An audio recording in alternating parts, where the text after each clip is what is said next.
आनी जे बिटिआर बिनि इएम राकेश निसिमा सल'नं निसिमा समस्तिनि सायाव बिथाङा जेबो गियान गैया। एमसिएलए जेम्स बसुमतारिनि सायाव साबजाथारै आनकन्स्टिटिउशनेल माखासे एलिगेशन बिथाङा लाबोदों। बे निसिमाखौ जेम्स बसुमतारि सारा एबसुनिफ्रायनो एबसुआव थामसो मोननै बिथाङा आफादगिरि जादोंमोन। जेम्स बसुमतारि सारखौहाय जे बुंदों जे बिथाङा ख्रिस्टियानफोरखौ गावनि पकेटाव सोना लादों होननानैहाय आनकन्स्टिटिउशनेल जिथु राव बे रावनि गेजेरजों जे दिनै ख्रिस्टियानफोरखौहाय दिनै मोनसे राजनितिकनि पकेटावसो सोनानै दोननाय बे बाथ्राखौ दिनैहाय बुंनाय जाबाय। बिटिआरनि जिथु सिएम एबा बिटिआरनि इएमफोर दिनै रावबो बिपिएफनि एमसिएलए बिपिएफनि नेतृत्व दैदेनगिरिफोरनो जेबो खामानिखौनो हरखाया। गिबियाव गोजोननाय जासिग्रोबाय। लोगोसे दिनै निसिमा ब्लक बिपिएफनि जानानै गाहाम हामलायथि आं जासिग्रोबाय। दा नैबेहाय जोङो मोनसे प्रेस मिट होनो सानदों जे थांनाय सुनिबार 12 तारिख 10 मार्च 2024 साव जोंनि बिटिआरनि दानि जितु इएम राकेश सारा जोंनि निसिमाव फैनानै जोंनि निसिमानि सल'नं निसिमा समस्तिनि बारग' इएम तथा दानि एमसिएलए जेम्स बसुमतारिनि सायाव साबजाथारै आनकन्स्टिटिउशनेल माखासे एलिगेशन बिथाङा लाबोदों। बिनि सायाव फंनैसो खेंफेरथि होनो थाखायहाय दिनै जों निसिमा ब्लकनि जानानै दिनै प्रेस मिट खालामदों।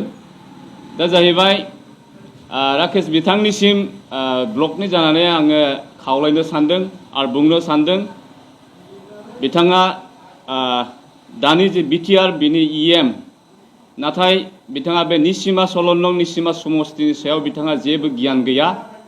बे सल'नं निसिमा समस्तिया बोरै दाजादों आरो बे सल'नं निसिमा समस्तिनि सिङाव बे जायगाया माबायदिमोन, सानसे समाव बिटिसि जानायनि सिगां बे ओनसोला माबायदिमोन, बेनि सायाव बिहा जेबो शून्य गियान गैया।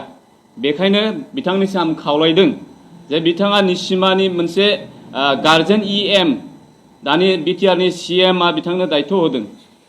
दा बेखायनो आं खावलायदों निसिमायाव फैदों निसिमानि जौगाखां हाबाफारिफोरखौहाय दायथ' लानानै खामानिफोरखौ मावनो थाखाय।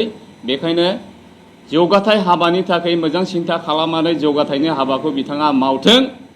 नाथाय निसिमायाव फैनानै बेबायदि साबजाथावरि बाथ्राफोरखौ लानानै राजनैतिक भाबै मोनसे बेफ्रुसार एबा गावहोनाय बाथ्राफोरखौ लानानै बेबायदि मिडियाफोराव बाथ्राफोरखौ दाबुंथों बेखौ आङो ब्लकनि जानानै निसिमा ब्लक बिपिएफनि जानानै खावलायदों। आरो बे निसिमा समस्तिया सानसे समाव मोनसेबो लामा मोजां गैयामोन, दलां गंसेबो गैयामोन, मोनसेबो अनुष्ठानफोर गैयामोन, गासैबो गोदोसोनायमोन। आरो बेहाय जेब्लानाखि बड'लेण्ड आन्दलन सोमावसारनाय जादोंमोन बे समाव बे ओनसोलफोराव जोङो ओरैबायदि पुलिस मिलिटारिनि गेजेरजों बुख्रुबजानाय, नाख्रुबजानाय, नासयजानाय, गावथारजानाय बेबायदि बे मोनसे जायगामोन। दा बिटिसि जानायनि उननिफ्रायसो बे निसिमा समस्तिया जौगाखां हाबाफारिखौ जों नुनो मोनदों आरो जौगाथायनि हाबाफारिया लासै लासैयै जाबोदों। सानसे समाव जों जेब्ला एबसुआव जों दैदेनगिरि हिसाबै एबसुआव आं मोननै आफादगिरि जादोंमोन। बै समाव जोङो ओरैबायदि खस्थ' खालामनांदोंमोन बे जायगाफोराव जोङो साइकेल सालायोब्ला साइकेलखौ जोङो फाफ्लियावसो लानानै जोङो थाबायनाङोमोन। बेबायदि अबस्थामोन बे ओनसोलनि जायगाफोरा। बेखायनो आङो खावलायदों दिनैहाय जोंनि बे निसिमाया बिटिसि जानायनि उनाव जेम्स बसुमतारि सारा जेब्ला इएम जादोंमोन बे इएम जानायनिफ्रायसो जोंनि बे निसिमा समस्तिया एसे जौगाथायनि मोखांखौ जों नुनो मोनदों। बिटिसि जायामोनब्ला बिपिएफ बिटिसिखौ सालायामोनब्ला जोंनि बे बिटिसिया दिनै बेबायदि जौगानाय नङामोन आरो जोंनि निसिमायाबो दिनै बे अबस्थासिम फैनाय नङामोन। बेखायनो बे निसिमाखौ जेम्स बसुमतारि सारा एबसुनिफ्रायनो एबसुआव थामसो मोननै बिथाङा आफादगिरि जादोंमोन। बै समनिफ्रायनो बे निसिमाखौ नेतृत्व होबोदों आरो बेनिखायनो रायजो राजाफोराबो बे जेम्स बसुमतारि सारजों लोगोआव दङ आरो बेखायसो बिथाङा दिनैसिम बिटिसिनि सासे MCLA बा EMबो जानो हादों। दा रायजो राजाफ्रा बिनि सायाव जुदि आस्था बरसा गैयामोनब्ला हामजानाय गैयामोनब्ला दिनै बिथाङा सासे BTCनि बेबायदि मेम्बार जानो हानाय नङामोन। दा ओंखायनो आं खावलायदों राकेश बिथाङा दिनैसो बिटिआरनि सासे EM जादों। नाथाय दिनै खनसेयावनो बिथाङा दिनै एखेबारे माखासे अहंखार गोसोखौ लानानै दिनै रायजो राजाफोरनि सिगाङाव मिडियाफोराव गोबां बाथ्राफोरखौ बुङो। नाथाय आङो दिनैहाय बिथांखौ बुंनो सानदों जे बिथाङा बेसेबां बिटिआरनि ओनसोलनि रायजो राजाफोरनि थाखाय सासे EM जानानै बे मोनब्रै जिल्ला समस्तियाव बेसेबां जौगाखां हाबाफारिखौ बिथाङा मावखो, मा खोथा होदोंमोन बिथाङा दिनै बिटिआर बासिनो गावनि जिथु EMनि जिथु बिथांनि जिथु पद जि बिभागखौ मोनदों जे पल्ट्रि आरो फिसारि फिगारि नै बेफोराव बिथाङा BTC बासिनो जि खोथाफोर होदोंमोन, जेरै बोरमा होनाय, अमा होनाय, दाउ, बिथाङा जि बुंदोंमोन जे BTCआव दाउखौ फार्मनि गेजेरजों BTCखौ गुफुर खालामसिगोन होननानै बिथाङा बेखौ खालामनो हाबाय नामा? खालामनो हाबाय नामा बिथाङा? बेखौ आङो निसिमा ब्लकनि BPFनि आफादगिरि जानानै आङो खावलायदों बिथाङा बेसेसिम गावनि बिभागखौ बेसेसिम डेभेलप खालामनो हादों, बेसेसिम दिनै BTCनि गेजेराव गावनि बिभागखौ लानानै बेसेबां जौगाखां हाबाफारिखौ मावनो हाखो बेखौ आङो दिनै कुइसन खालामदों। आरो बिथाङा इलेक्सन समाव बुंदोंमोन जे हानि फाट्टाखौ 3 मासनि गेजेराव गावनि समस्तियाव होनो हायाब्ला बिथाङा EM पदखौ नागारगोन होननानै बुंदोंमोन। दिनै बिथाङा हानि फाट्टाखौ होनो हादोंना हायाखै? दिनै आं मुसलपुरबासिनि रायजो राजाफोरनाव सोंहरनो लुबैदों जे बिथाङा बेसेसिम गावनि समस्तियाव बेसेसिम डेभेलपखौ मावनो हाखो, बेसेसिम खोथा होनायफोरखौ मावनो हाखो, आं बेखौ बिथांनिसिम कुइसन सोंनाय जाबाय। आरो जे जेम्स बसुमतारी सारखौहाय जे बुंदों जे बिथाङा ख्रिस्टियानफोरखौ गावनि पकेटाव सोना लादों होननानैहाय, दा दिनै बिथांनि जिथु आनकनस्टिटिउसनेल जिथु राव, बे रावनि गेजेरजों जे दिनै ख्रिस्टियानफोरखौहाय दिनै मोनसे राजनितिकनि पकेटावसो सोनानै दोननाय बे बाथ्राखौ दिनैहाय बुंनाय जाबाय। दिनै निसिमा बासिनि ख्रिस्टियानफोरा एथ' खुद्र नङा। दिनै UPPLआवबो ख्रिस्टियानफोर दं, BPFआवबो ख्रिस्टियानफोर दं। दिनै बेखायनो आङो खावलायदों दिनै सासे BTCनि सासे कनस्टिटिउसनेल हिसाबै बिथाङा रायजो राजाफोरजों सायख'जानानै BTC बासि रायजो राजानि जौगाखां हाबाफारिफोरखौ मावनांगौनि थाखाय बिथांनाव दायित्व दं। आरो बे BTCआव थानाय गासै जाथि धोरोमनि मानसिफोरखौ समानै नायनो थाखाय बिथांहा दायित्व दं। बेनिखायनो आङो खावलायदों बिथांखौ दिनै जे बिथाङा BTC बासिनि गासैबो हारि धोरोम बेखौ लानानै समानै जाहाथे खामानिफोरखौ मावलाङो बेखौ आङो खावलायदों। मोनसे राजनितिकखौ लानानै जे राजनितिक लाभालाभनि थाखाय बिथाङा धोरोमखौ लानानै बेबायदि पार्टिखौ बेबायदि बाथ्राखौ बुंनो नाङा जे मोनफ्रोमबो राजनितिक हान्जायाव गुबुन जाति धोरोम गासैबो थायो। दा बेखायनो मोनसे राजनितिक हान्जाया मोजाङै आवगायलांनांगौब्ला बेहाय मोनफ्रोमबो जाति धोरोमनि मानसिखौ लानानैसो आवगायलांनांगौ। बेखायनो आङो खावलायदों जे बिथाङा बेबायदि बाथ्राखौ आरो इयुननि समफोराव जाहाथे माब्लाबाबो बुङा बेखौ आङो खावलायदों। मोनसे एक्सक्लुसिभ समाज दानायनि बाथ्राफोरखौ लानानै जाहाथे आवगायलाङो बेखौ आं खावलायदों। नाथाय दिनैहाय नुनो मोन्दों सासे EM जानानै बे EMनिफ्राय दिनै बेबायदि बाथ्रा ओंखारनायखौ दिनै सारा BTCनि समाज सिबियारि समाजखौ मोजां मोनग्रा दिनै इन्टेलेक्सुवेलफोराबो दिनै बेखौ हामजानाय मोनाखै। बेखायनो आङो खावलायदों बेबायदि बाथ्राफोरखौ जाहाथे बुङा।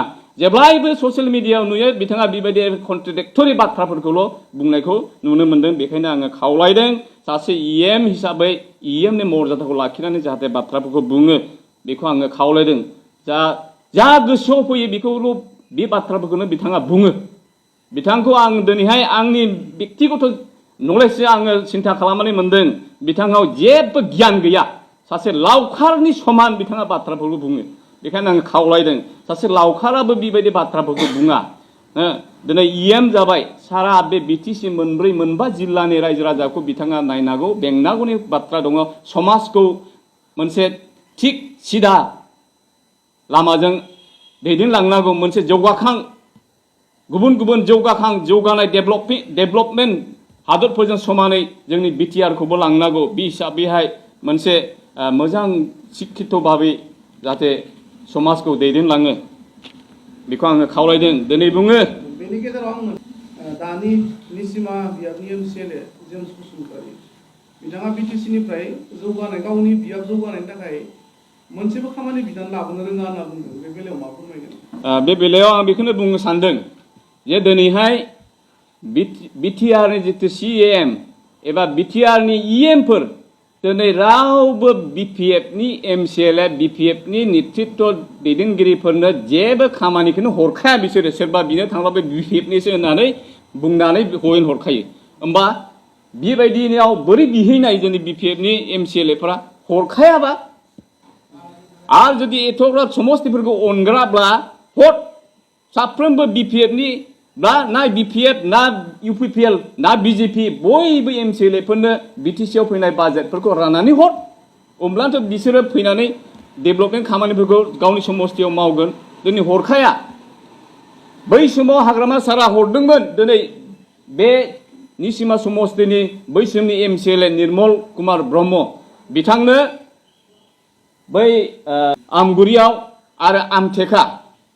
खमसे खम 2 कौटिनि बारा स्किमखौ हरदोंमोन निर्मल कुमार ब्रह्म एमसिएलए बिथांनो हाग्रामा सारा गावनो फैनानै आमथिखायाव बिथांनो हरनाय जितु फान्ड बेखौ फिथा हास'फैनानै अपेनिं खालामना होफैदोंमोन हाग्रामा सारा दिनै प्रमद बर'आ बेबायदि हरदों नामा सोरनोबा बिपिएफनि एमसिएलएफोरनो बेबायदि स्किम हरनानै खामानि मावहोदों नामा बेखौ आं सोंदों दिनै राकेश ब्रह्म बिथांनाव दा जोङो बिपिएफ हिसाबैहाय बिसेसकै जेब्लानाखि बिपिएफ हाग्रामा सार दैदेनदोंमोन बे समाव जोंनि बे गासैबो बिटिसि हालामाव जौगाखां जेबो गैयामोन मोनसेबो फाक्का कालभार्ट गैयामोन दलां गैयामोन स्कुल इउनिभारसिटिखौनो होन कलेजखौनो होन माबा डिस्ट्रिक्ट अफिसफोरखौनो होन डिसि अफिसफोरखौनो होन जेबो गैयामोन बिपिएफ फैनानै बिटिसिखौहाय लाबोनायनि उनाव सरकार सालायनायनि उनावसो बेफोर गासैखौबो अनुस्थान प्रतिष्ठान लामा दलां बान्दो गासैखौबो जों नुनो मोन्दों नाथाय दिनै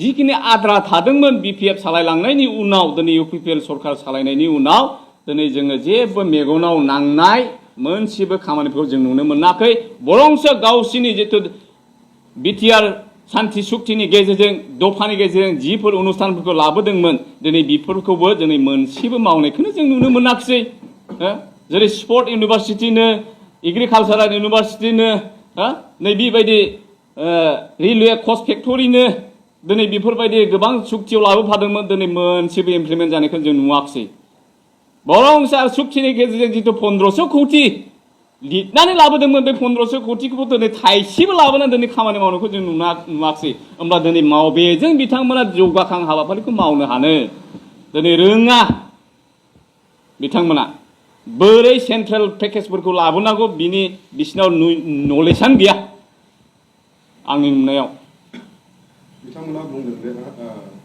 जेम्स बसुमतारीया सासे अहंकारि राजखान्थिगिरि होननानै बुंदों बिनि सायाव नोंथांमोना आदसा आङो बिनि सायाव आं बुंनो सानदों निसिमानि जितु एमसिएलए बिथां जेम्स बसुमतारी सार बुंनो थाङोब्ला सारा बिटिसिआव बै समाव इएम एमसिएलए दा बिथाङानो बुंनो थाङोब्ला बिटिसिनि मेम्बारफोरनि गेजेराव बुंनो थाङोब्ला नम्र धैर्यथा बिथांनियावनो दङ नाथाय आं मोनथिया बे राकेश ब्रह्मआ माखौ नुनानै बिथांखौ अहंकार होननानै बुंदों आंनि मोन्दांथियाव बिसो जे बिथांमोननि खावलायनायाव जेम्स बसुमतारीया बिपिएफखौ नागारनानै इउपिपिएलआव थाङिनि थाखायसो बे बाथ्राखौ बे राकेश ब्रह्म इएम बिथाङा बुंदों होननानै आं सानो मोनसे पइन्ट आं बुंनो सानबावदों बेनो जाहैबाय आङो खावलायनो सानदों जे राकेश ब्रह्म बिथाङा जितु धोरोमनि सायाव ख्रिस्टियान हिन्दु जितु बाथ्राखौ लाबोदों दा बेनि सायाव आं खावलायनो सानदों जे राजनितिकआव कुटनैतिकबो थायो किन्तु राजनितिक कुटनैतिकखौ लानानै दिनै धोरोमखौ लानानै जाहाथे खालामा बेखौ आङो खावलायदों आरो जे निसिमायावहाय गासैबो धोरोमनि मानसिफोरानो दङ दा बेवहाय निसिमायाव फैनानै बिथाङा जे धोरोमखौ लानानै जितु बोखावनाय बाथ्राफोरखौ बुंफैदों बियो थिग जायाखै आरो बिनि जितु आनकन्स्टिटिउसनेल जितु बाथ्रा बुंनाय बेखौ आङो गुरै खावलायनो सानदों जे मोनसे सासे बिटिआरनि इएम जानानै दिनै संबिधानिक माखासे समायखिरा लानानै समाजाव गासैबो धोरोमनि मानसिफोरखौ समानै नायनो होनानै समायखिरा लानाय मानसि हिसाबै दिनै आङो बिथांखौ खावलायदों बेबायदि जाहाथे दुनाय इयुनाव बाथ्राफोरखौ बुङा आरो बिनि सायाव इयुनाव बेबायदि बाथ्रा बुंनानै निसिमा बासिनि रायजो राजाफोरजों राग जोंनानै जुदि इयुनाव होसो जायोब्ला बिनि दाया बिपिएफखौ होनो मोननाय नङा बिथाङा बेखौ आङो दिनैहाय निसिमा बासिनि जानानै आं बिथांनिसिम खावलायनाय थाखाबाय आरो आङो खावलायनो सानदों बिटिआरनि सिएम सार प्रमद बर'खौ जे बेबायदि जितु धोरोमखौ लानानै आनकनस्टिटिउसनेल जितु बाथ्रा बुंनाय बेबायदिखौ जाहाथे लागाम हमो बेखौ आङो बिटिआरनि सिएम प्रमद बर' सारनिसिम गुरैयै खावलायदों जे बिटिआरनि सिङाव जाहाथे धोरोमखौ लानानै राजनिति खालामनायाव जाहाथे इयुनाव जाहाथे अर जोङा मोनसे जौगाखां मोनसे समाज शिक्षित समाज मोनसे दानो थांनायाव दिनै बेबायदि सासे इएम मर्यादा गोनां मानसियानो जुदि धोरोमखौ लानानै बेबायदि जुदि बिथरखित बाथ्रा जुदि बुङोब्ला बियो समाजाव साबजाथाव जाया बेखायनो आं खावलायदों बेबायदि जुदि मिडियायाव फैनानै बाथ्राखौ बुंनो रोङाब्ला मिडियायाव ओंखारनो नाङा बेखायनो आङो प्रमद बर' सारनिसिम खावलायदों बिथांबायदि मानसिखौ मिडियायावहाय होनो थाखाय माखासे लिमिटेसन जाहाथे दोनो बेखौ आं खावलायदों जिखौनो गोसोआव फै बेखौनो बाथ्रा बुंलाबायला जायो नामा बेबायदिब्ला बर' समाजाव जौगानायनि अनगायै नांलायनाय खमलायनाय बुख्रुबलायनायनि गेजेरजों जोबस्रांलांगोनसो बिदियाव समाजा मोनसे क्रिएटिभ समाज दानो हानाय नङा बेखौ आङो बेखायनो खावलायदों जाहाथे एसे लागाम हमो बिथां बायदि मिडियायाव फैनायफोरखौहाय बेखौ आङो प्रमद बर' सारनिसिम खावलायदों